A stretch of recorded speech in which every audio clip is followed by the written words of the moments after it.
हो चुके हैं। ठीक, अब आते हैं बेटा नेक्स्ट टॉपिक। ग्राफ कर लिए थे अपनों ने डिस्कस, फील्ड लाइंस और ग्राफ। ठीक, अब नेक्स्ट टॉपिक अपना आता है बेटा इलेक्ट्रिक फ्लक्स।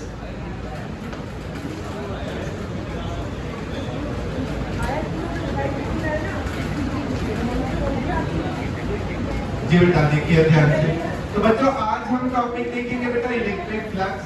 इलेक्ट्रिक फ्लक्स क्या हो जाता है? इलेक्ट्रिक फील्ड इंटेंसिटी से रिलेटेड है। इलेक्ट्रिक फ्लक्स हो जाता है बेटा E डॉट एरिया का समेशन। E डॉट ds भी कह सकते हो या फिर E डॉट dA भी यूज कर देते हैं कई जगह। E डॉट एरिया का समेशन, जिसमें बेटा एरिया को वेक्टर की तरह यूज करा जाता है। वेयर एरिया वेक्टर जो है dA वेक्टर, कोई भी क्वांटिटी वेक्टर है तो इसमें क्या क्या होगी बेटा? दो चीजें होंगी, एक तो मैग्नीट्यूड और दूसरी डायरेक्शन। एरिया वेक्टर का मैग्नीट्यूड कितना है? Equal to area, equal to surface area. और इसकी बेटा डायरेक्शन किधर ली जाती है? Perpendicular to surface. डायरेक्शन किधर ली जाएगी? Perpendicular to surface.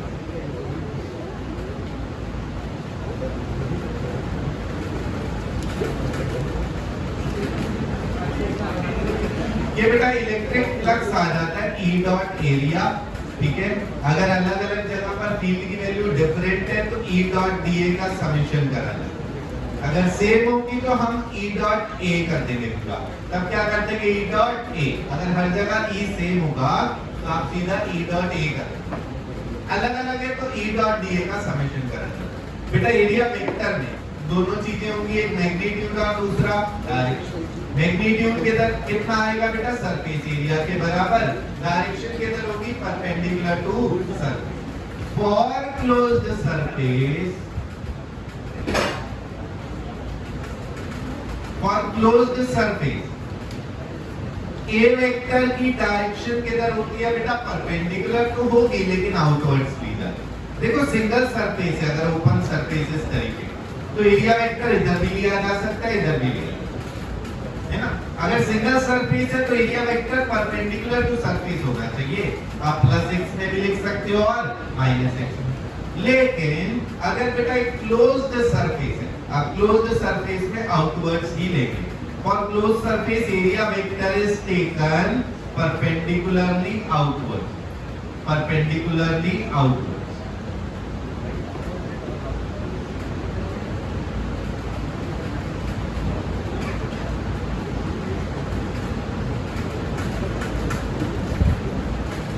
अब बेटा इसमें कुछ तो सीधा इसी डॉट प्रोडक्ट पे सवाल बन जाते हैं, है ना। कुछ तो सीधा सीधा डॉट प्रोडक्ट पे सवाल बन जाते हैं। फील्ड वेक्टर दिया, एरिया वेक्टर दिया, डॉट कर नहीं तो फील्ड वेक्टर दिया, एरिया का मैग्नीट्यूड दिया और प्लेन। अब यहाँ पर बेटा लिखते इस तरीके से, if area is in XY plane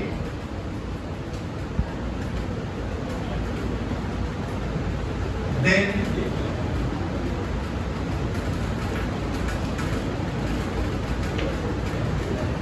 बेटा अगर सरफेस एरिया जो है वो XY प्लेन में, एरिया वेक्टर किधर होगा? परपेंडिकुलर में होता है। सरफेस एरिया अगर XY प्लेन में, एरिया वेक्टर होता है इसके परपेंडिकुलर। दैट मींस कौन सी डायरेक्शन हो सकती है? Z डायरेक्शन या फिर minus. Then A vector is in K cap और माइनस। इसका यूज आता है यहाँ पर सवाल। ठीक है, हमने पहले भी कहा यहाँ बहुत सारे सवाल हम साथ में डिस्कस नहीं कर रहे हैं, है ना। टॉपिक्स मेनली कर रहे हैं प्लस E डॉट dA का समेशन, या फिर अगर ये हर जगह सेम है तो E डॉट एरिया वेक्टर। अब इसमें जो एक और बहुत इंपॉर्टेंट टॉपिक आता है वो निकल के आता है बेटा गॉस लॉ। वो आता है बेटा गॉस लॉ। गॉस लॉ बताते हैं कोई भी क्लोज्ड सरफेस से जाने वाला फ्लक्स जो है, कोई भी क्लोज्ड सरफेस से जाने वाला फ्लक्स कितना होता है? Qn upon epsilon. Five closed surface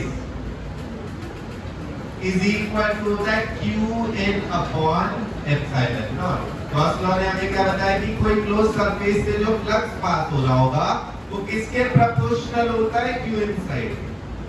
ठीक है, इसके थोड़े बहुत रीजन हम देख सकते हैं, एग्जैक्ट डेराइव तो नहीं होगा कि इतना ही निकल के आएगा, थोड़े बहुत रीजन देख सकते हैं।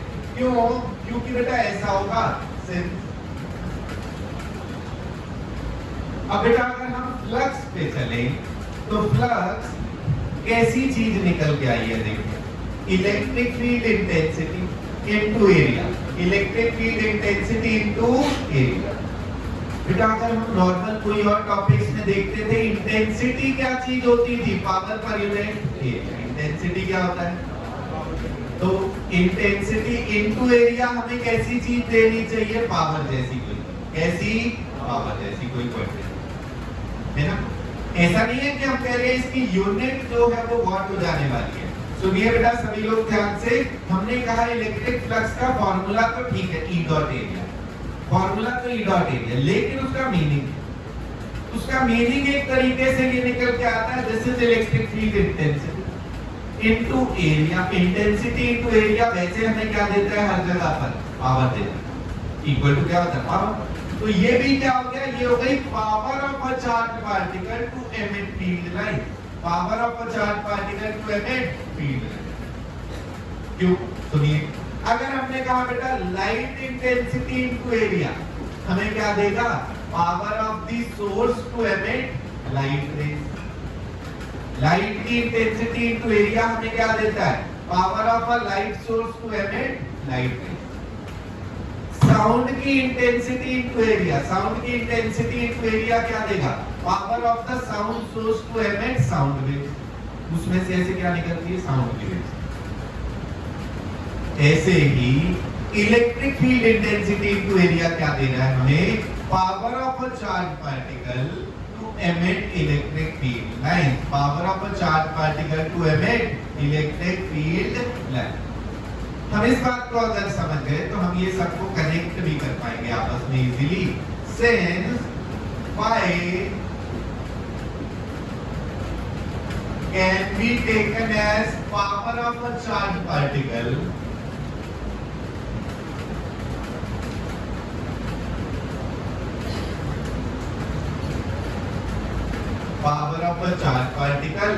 to emit the field lines.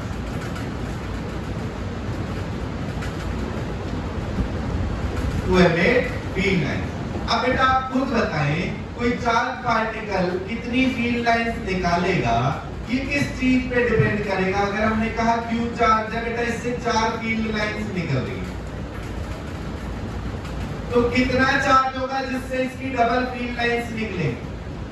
Q charge से अगर बेटा 4 फील्ड लाइंस निकली तो कितना चार्ज बेटा 2Q अगर चार्ज ले तो फील्ड लाइंस भी कितनी हो जाएगी, अरे बताइए बेटा कितनी हो जाएगी। कारण क्या है, हर जगह पर फील्ड डबल हो जाएगी। इलेक्ट्रिक फील्ड की वैल्यू किसके प्रोपोर्शनल है, चार्ज। हर जगह पर फील्ड डबल हो जाएगी, चार्ज डबल करने पे हर जगह फील्ड डबल हो गई, तो हर जगह नंबर ऑफ फील्ड लाइंस भी तो दुगनी होनी चाहिए। दुगनी फील्ड लाइंस हर जगह है, मतलब निकलेगी भी डबल फील्ड। दैट मींस कितनी फील्ड लाइंस निकल रही है एक चार्ज से, ये किस पे डिपेंड कर रहा है बेटा, अमाउंट ऑफ चार्ज। ये किस पे डिपेंड कर रहा है, अमाउंट ऑफ चार्ज। तो हमने कहा बेटा फ्लक्स कैसी चीज है, can be taken as power of the charge particle to emit field line and number of field lines, number of field lines generated किसके प्रोपोर्शनल आता है बेटा, proportional to amount of charge, therefore phi proportional to charge, and इससे आ जाता है phi is equal to qn upon epsilon naught। क्या निकल के आ जाता है, phi is equal to बेटा qn upon epsilon।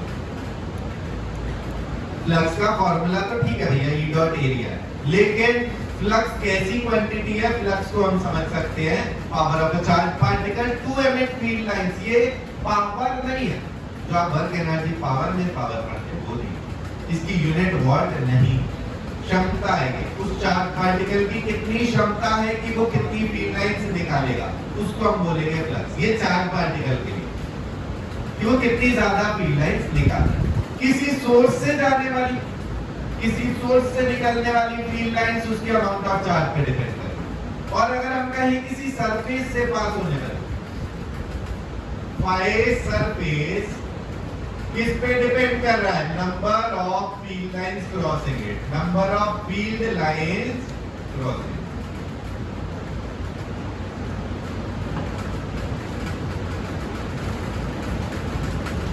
तभी हम कहेंगे बेटा कोई भी एक क्यू चार्ज से, क्यू चार्ज से फ्लक्स कितना निकलता है बेटा? Q by epsilon. Q charge से फ्लक्स कितना निकला बेटा? Q by epsilon. फ्लक्स हमने कहा कैसी क्वांटिटी है? पावर जैसी क्वांटिटी है। कैसी क्वांटिटी है? पावर। अब इससे अगर हम फील्ड लाइन निकालना चाहे, मतलब अमाउंट ऑफ फील्ड निकालना चाहे, आर डिस्टेंस पे electric field intensity, R distance पे इलेक्ट्रिक फील्ड इंटेंसिटी, यहां पर इलेक्ट्रिक फील्ड इंटेंसिटी क्या आ जाती है बेटा? Flux per unit area. कितनी इलेक्ट्रिक फील्ड इंटेंसिटी आ गई? Flux per unit area. बेटा फ्लक्स निकला है Q बाय एप्सिलॉन। फ्लक्स कितना निकला? Q बाय अपॉन, बेटा जो Q चार्ज से फ्लक्स निकला r डिस्टेंस पे हर डायरेक्शन में जाएगा, क्या सरफेस बनेगा? पूरा 3D में हर डायरेक्शन में r डिस्टेंस हो, ये कैसा सरफेस बनेगा? स्फेरिकल। स्फीयर का सरफेस एरिया कितना होगा? 4 पाई r। तो बेटा flux upon 4 pi r square. Therefore हम देख चुके हैं एक सिंगल Q चार्ज से फील्ड कितनी आती है? Q upon 4 pi epsilon not r। Q upon 4 pi epsilon not r। बात समझ आ गई बेटा? मैं मान रहा हूं कि बिल्कुल सेम टॉपिक आप शायद थोड़ा सा डिफरेंट तरीके से पढ़ चुके होंगे। भैया ये मैथमेटिकल फार्मूला, ये गॉस लॉ। गॉस लॉ कहता है flux passing through a closed surface is directly proportional to Q enclosed equal to आएगा Q enclosed upon epsilon। परंतु ऐसा अंडरस्टैंडिंग के लिए हम ये समझ सकते हैं कि फ्लक्स है क्या चीज? कोई Q चार्ज से निकलने वाला फ्लक्स है कि वो Q चार्ज कितना पावरफुल है to emit the field line. ये है power of the charge particle to emit field line, वो फ्लक्स है। किस पे डिपेंड करेगा बेटा? कितनी ज्यादा फील्ड लाइन निकलेगी, ये किस पे डिपेंड करेगा? अमाउंट ऑफ चार्ज, उसके प्रोपोर्शनल आ गया। Number of field line generated is proportional to charge, proportional to charge. Equal करा तो कोई कांस्टेंट आता ही है, तो एक्सपेरिमेंटली देखा है तो वो आ गया Qn upon epsilon.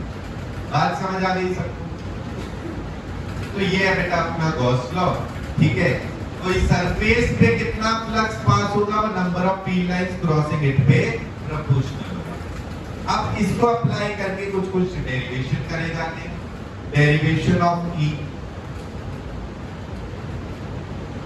deriving E from God। बेटा इलेक्ट्रिक फील्ड इंटेंसिटी अगर हम डिराइव करेंगे ना गॉस लॉ से, इसके लिए कुछ कुछ कंडीशंस होंगी तभी हम कर पाएंगे।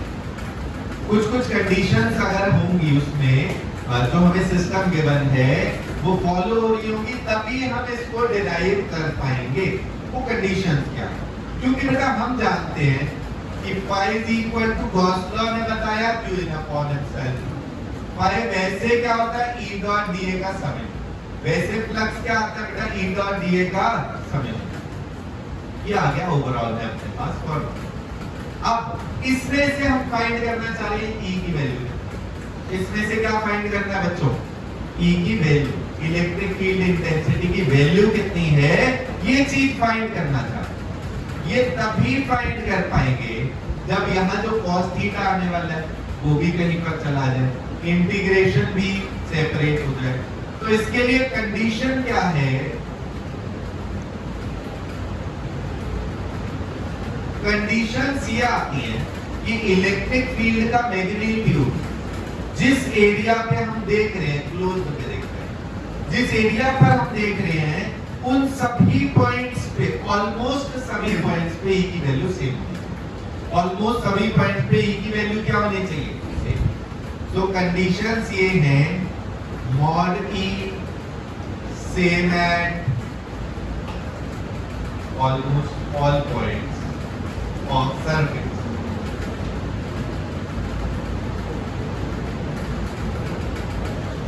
ताकि ऐसा हो ई जो है वो इंटीग्रेशन से बाहर आ जाए, ताकि ई क्या हो जाए बेटा, इंटीग्रेशन से बाहर आ जाए। दूसरी कंडीशन आ जाती है एंगल की, एक तो मैग्नीट्यूड की और दूसरी एंगल की। ई डॉट डीए का समेशन होगा, तो बेटा डॉट से क्या आता है बीच में, ई डीए कॉस थीटा। ई डीए तो या तो सभी जगह फील्ड और एरिया वेक्टर में एंगल हो जाए 0, या हो जाए कई जगह पर 90, या सब जगह पर सेम कांस्टेंट। ये तीन में से कुछ, ऐसा नहीं हर जगह अलग अलग एंगल, तब हम उस ई की वैल्यू नहीं निकाल पाएंगे। तो theta between E vector and DA vector is either 0 or 90 or constant at all points of surface, at all points of surface.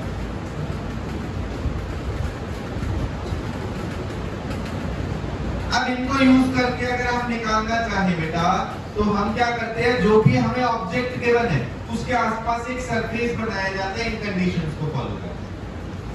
पहली बात क्या है बेटा, ई का मैग्नीट्यूड सेम होना चाहिए और ऑलमोस्ट ऑल द पॉइंट। दूसरी बात क्या है, जो angle between E electric field intensity and area vector है वो या तो कितना हो 0 या 90 या फिर कांस्टेंट सेम ऑलमोस्ट पॉइंट्स पे, या तो 0 या 90 या फिर सेम। ठीक है, अब बेटा इसको यूज करेंगे पहला पॉइंट चार्ज के लिए सॉल्व करना। तो हमने कहा पॉइंट चार्ज क्यू है, इससे हमने जो सरफेस माना है इसको बोला बेटा गॉसियन सरफेस। गॉस लॉ लगाने के लिए जो सरफेस एज्यूम करा जाता है that is called as Gaussian surface. Q charge से आर डिस्टेंस पे हमें ई फाइंड करना है। हमने यहाँ पर स्फेरिकल गॉसियन सरफेस मान लिया। कैसा मान लिया? Spherical Gaussian surface. तो बेटा जी यहाँ पर पॉइंट चार्ज से हमने कहा कि इससे टोटल फ्लक्स कितना पास हो रहा होगा, Q by epsilon. Total flux कितना होगा, Q by epsilon. Equal to कितना आता है, E डॉट एरिया वेक्टर। बेटा फील्ड लाइन भी बाहर है, एरिया वेक्टर भी बाहर, डीए वेक्टर भी बाहर है, E भी आउटवर्ड, E आउटवर्ड्स और डीए वेक्टर वो भी आउटवर्ड। बेटा ई और डीए वेक्टर में कितना एंगल आ रहा है, हर जगह पर 0 डिग्री। तो यहाँ पर ई डॉट डीए का जो समेशन होना है पूरे सरफेस पे, इसको हम क्या लिख पाएंगे, ई डीए कॉस 0, ई डीए कॉस 0। और ई हर जगह पर सेम आएगी क्योंकि चार्ज से इक्विडिस्टेंट है। ई इनटू समेशन ऑफ डीए बच गया केवल, Q by एप्सिलॉन नॉट कितना बच गया, E into summation of DA. बेटा छोटे छोटे डीए को ऐड करेंगे और पूरे स्फीयर का एरिया निकल आएगा। कितना आएगा बेटा, 4 पाई r। तो this means Q by epsilon not equal to E into 4 pi r square। Therefore E कितना आ गया बेटा, Q upon 4 pi epsilon not r। Electric field intensity point charge की वजह से कितनी आ जाती है, Q upon 4 pi epsilon not r।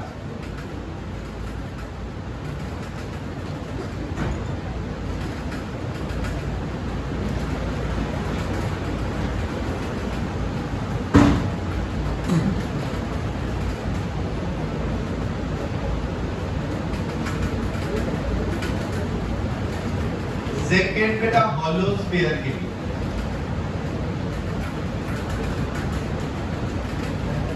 Q, R। Second है हॉलो स्फीयर के लिए। बेटा हॉलो स्फीयर लिया, इसके मतलब केवल सरफेस पे चार्ज है, केवल सरफेस पे चार्ज। अगर मैं इसके इनसाइड में देखूं, यहाँ पर छोटू r पे एक गॉसियन सरफेस मान,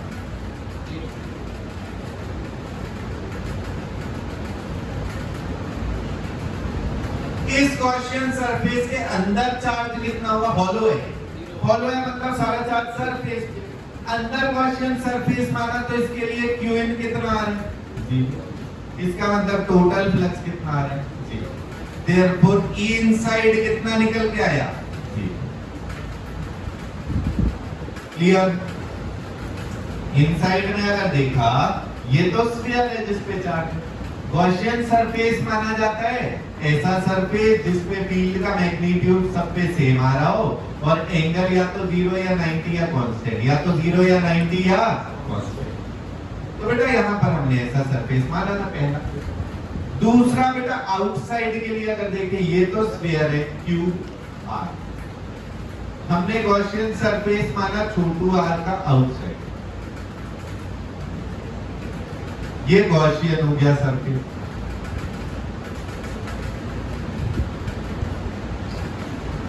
ये गॉसियन सरफेस हो, इसका क्यूइन है बेटा, इसमें क्यूइन कितना है, कैपिटल क्यू।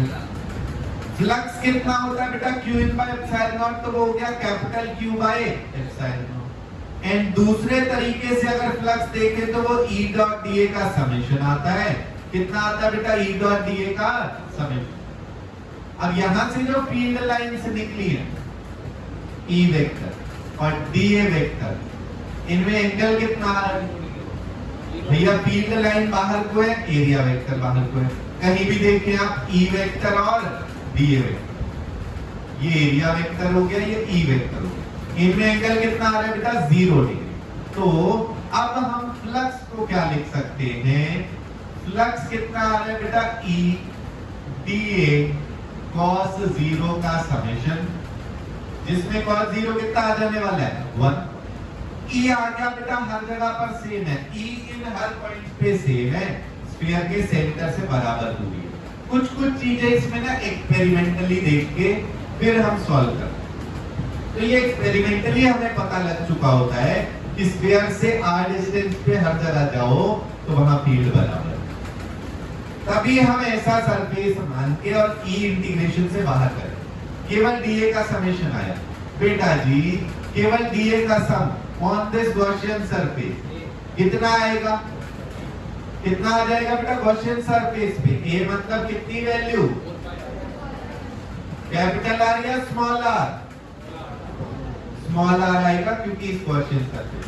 तो कितना आ गया बेटा, E into 4 pi small R square equal to Q by epsilon not, therefore E कितना आ गया, Q upon 4 pi epsilon not R square, Q upon 4 pi epsilon not R square.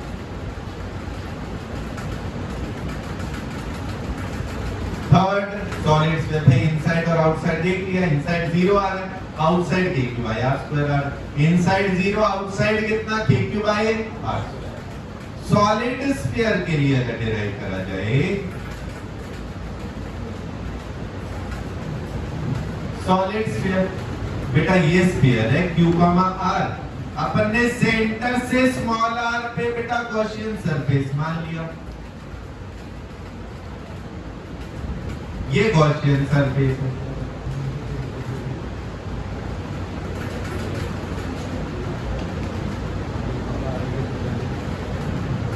ये क्या है बेटा, गॉसियन सरफेस।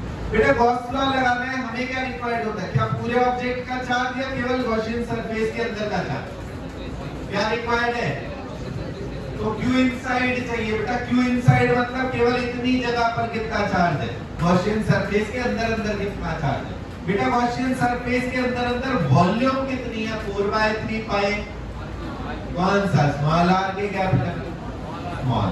तो बेटा जी इसकी वॉल्यूम है 4/3 pi small r cube. Q in कितना हो जाएगा, rho into 4/3 pi small r cube. Rho का मीनिंग क्या है बेटा, चार्ज पर यूनिट वॉल्यूम। रो का क्या मीनिंग निकल के आया, charge per unit volume. This means Q की वैल्यू आ चुकी है बेटा, आप चाहे तो charge per unit volume put करो। देखो यहाँ पर ध्यान से कितना आ रहा है बेटा, Q upon 4/3 pi capital R cube. ये तो हो गया रो, चार्ज अपॉन पूरी वॉल्यूम। इसके अंदर केवल कितनी वॉल्यूम है बेटा, 4/3 पाई छोटू r cube, 4/3 pi small r।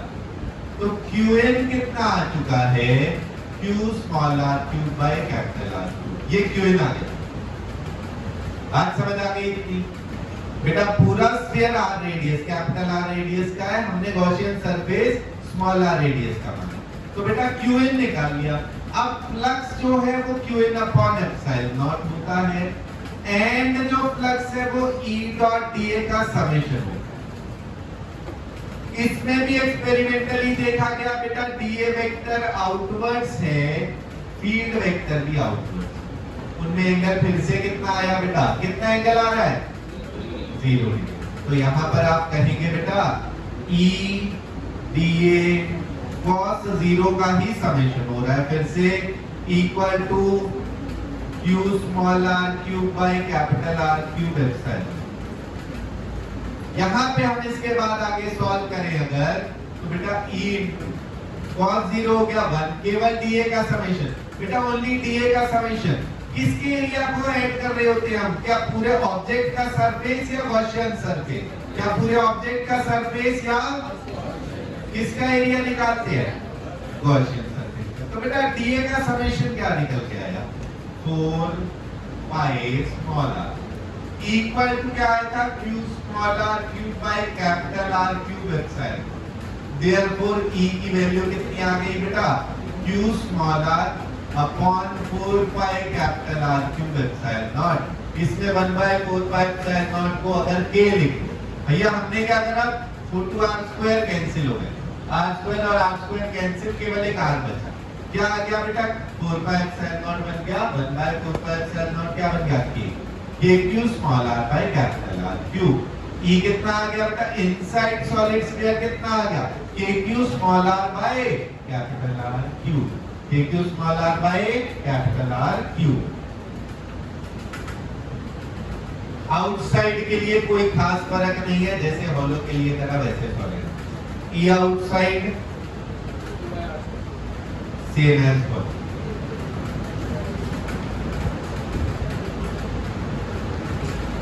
Outside find करना है तो बेटा सेम एज हॉलो, जैसे हॉलो स्फीयर में आउटसाइड निकाला है, सॉलिड में आउटसाइड वैसे ही आ जाएगा, बिल्कुल सेम। बात समझ आ गई सबको, ठीक है। अब बेटा इसमें और गॉस लॉ से एक दो और डेरिवेशन होते हैं जो काम के हैं अपने लिए। Infinite line charge, infinite line charge, ये इनफाइनाइट लाइन चार्ज है बेटा, वेरी लॉन्ग कह सकते हो, इसमें लैम्डा गिवन, इसमें अपने को क्या गिवन है बेटा, लैम्डा। लैम्डा का मीनिंग क्या है, charge per unit length, charge per unit length. तो बेटा इसमें गॉसियन सरफेस आपको ऐसे मानने होते हैं जिनके हर पॉइंट पे फील्ड का मैग्नीट्यूड कैसा है बेटा, हर पॉइंट पे फील्ड का मैग्नीट्यूड कैसा है, इक्वल है ना। और एंगल या तो सबसे पहली प्रायोरिटी क्या, या तो एंगल है 0 डिग्री या 90। तीसरा ऑप्शन है कि कोई कांस्टेंट है। तो बेटा इसमें गॉसियन सरफेस आप मानते हैं कैसा, सिलेंडर मानते हैं। क्यों, क्योंकि इसमें बेटा फील्ड लाइन जब बनाई गई तो रेडियली आउटवर्ड्स आ रही थी, हमने गॉसियन सरफेस सिलेंडर मान लिया बेटा, आर रेडियस का सिलेंडर मान लिया है, ये किसी L length, R radius L length का सिलेंडर मान लिया। अब बेटा इससे भी क्या होगा, field lines radially outward, E वो भी बाहर को है और डीए वेक्टर वो भी बाहर को है, ई भी बाहर को है बेटा, डीए वेक्टर वो भी बाहर को। तो क्या होगा यहाँ पर, फिर से एंगल इनके बीच में आ जाएगा 0 degree.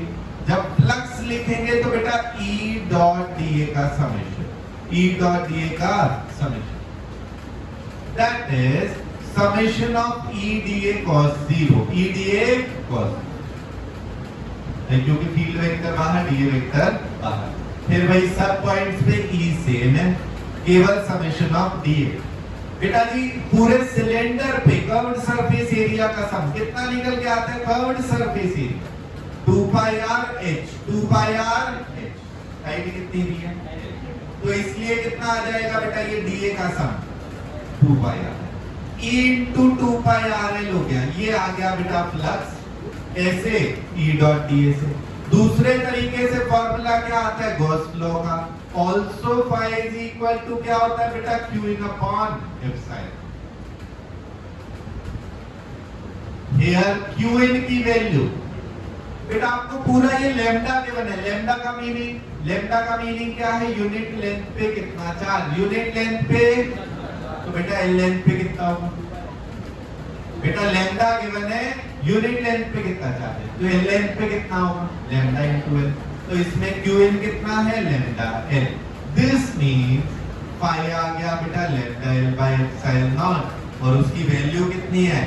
E into 2 pi R L, E into 2 pi R. इससे बेटा इलेक्ट्रिक फील्ड की वैल्यू आ गई बेटा L और L cancel, lambda upon 2 pi epsilon not R, lambda upon 2 pi epsilon not R. इसको आप 2k भी लिख सकते हैं, 2k lambda by R equal to E। E कितना आ गया बच्चों? 2k lambda by are. E कितना आ गया? 2k lambda by are. Clear है? ठीक है। इसके बाद आ जाता है आखिरी बेटा इनफाइनाइट शीट के लिए। मेन तो यही काम आते हैं, ठीक है। एक सॉलिड थिक वायर भी आ जाता है, हॉलो वायर भी आ जाता है। इनफाइनाइट शीट, पांचवा क्या आएगा? Infinite sheet.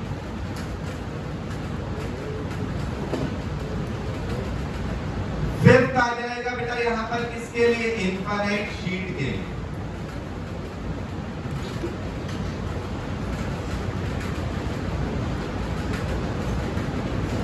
ये एक इनफाइनाइट शीट है, इसमें आपको सिग्मा गिवन है बेटा, क्योंकि ये एक शीट है। शीट मतलब सरफेस, सरफेस पे चार्ज होगा तो क्या गिवन होगा? रो लैम्डा या सिग्मा, रो लैम्डा या सिग्मा, सिग्मा। सरफेस पे है तो सिग्मा, लेंथ पे है तो लैम्डा, और वॉल्यूम में है तो रो, है ना। तो यहाँ पर क्या गिवन है आपको? सिग्मा गिवन है। इसके आसपास आपको फील्ड बतानी है। आप गॉसियन सरफेस माने ऐसा एक सिलेंडर मान लें, क्रॉस है, इसको क्रॉस होने वाला सिलेंडर, ठीक है, इसको आर पार क्रॉस करने वाला सिलेंडर, एक क्लोज्ड सरफेस होना। ये ए एरिया है, जो सामने से फ्लैट सरफेस एरिया है वो ए है। तो जो शीट इसके अंदर जितनी आई होगी वो भी तो इतनी होगी।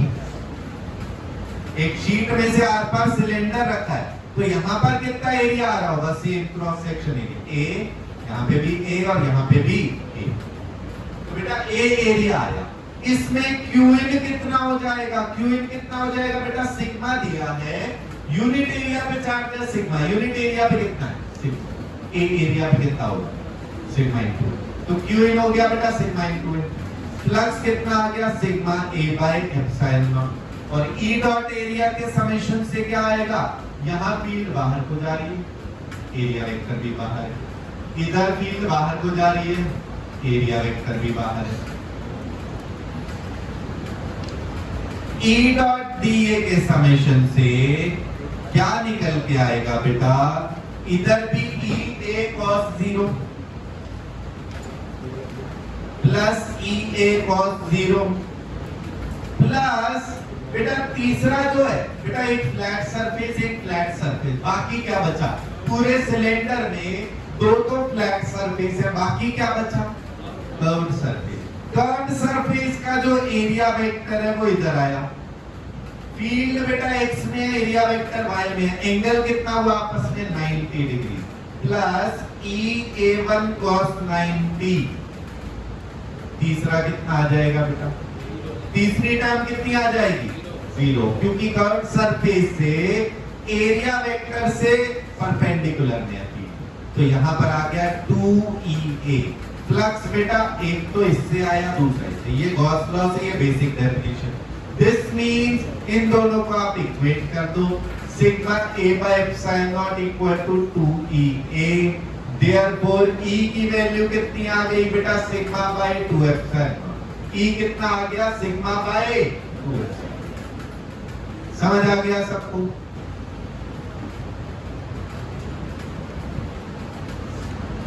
अब बेटा ये 5 के 5 डेरिवेशन जरा बढ़िया से सीख लीजिए, है ना। डेरिवेशन नोट ही कर लीजिए अच्छे से सभी लोग, खुद से लिख के करेंगे तो बढ़िया से समझ आएगा। ये है यहाँ से शुरू।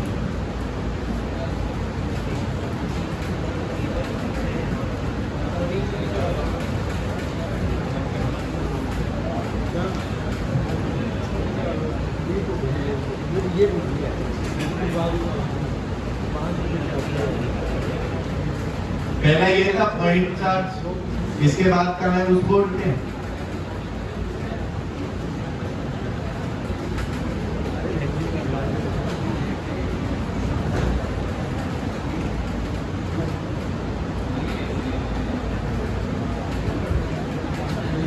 ये फर्स्ट सेकंड थर्ड है, पहले इनको अच्छे से समझ के करिए, इसके बाद फिर नेक्स्ट दो